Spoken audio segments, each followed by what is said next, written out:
আরে আল্লাহ রে আল্লাহ রে আল্লাহ রে আল্লাহ রে আল্লাহ, কি অবস্থা হ্যাঁ? এই ব্রিজ তো করছে বেশি দিন হয় নাই, দেখি একটু। আচ্ছা, এই কেমন অবস্থা তো করলো দেখলাম মনে হয় 5-6 মাস হয়েছে। দেখি দিছিল কি দিছে ব্রিজে? 5-6 মাস হয়েছে করছে ব্রিজে, এর ভিতরে কি আরে আল্লাহ, এত সিমেন্টই দেয় নাই। কারা করছে এই কাজ যারা করছেন আসলে ঠিক করে না। এই জায়গা দিয়ে ব্রিজটা পুরোপুরি ভাঙা। এই জায়গায় কিছু কাঠ মারো দিয়ে দেওয়া উচিত ছিল স্থানীয় যারা আছে তাদের। এটা কোনো সিমেন্টই দেয় নাই, অবস্থা দেখ। আরে আল্লাহ, দেশে গেছে দুর্নীতি চোরে শেষরামিতে ভরিয়া। মনে হয় 6-7 মাস হয়েছে। স্থানীয় কাউরে পাওয়া যাইতো তাইলে তো জিজ্ঞেস করতে পারতাম।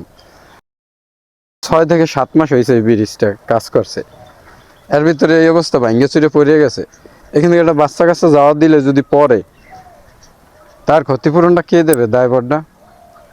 অবশ্যই স্থানীয় নেতৃবৃন্দ যারা আছেন তারা এখানে একটু ব্যবস্থা করে দিয়েন, কাঠ মাঠ যা পারেন একটু দিয়ে দিয়েন। আর যারা এই ধরনের কাজ করেন বা এই ধরনের ঠিকাদার আছেন, যে কাজ বাজ একটু ভালোভাবে করেন। এইমাত্র ওই তো গেছিলাম আমি, আমার ওই জায়গায় কিছু ওই রড না থাকলে তো আমার চাক্কাটা হিন্দে যেত। চলো যাই, কি করার আর।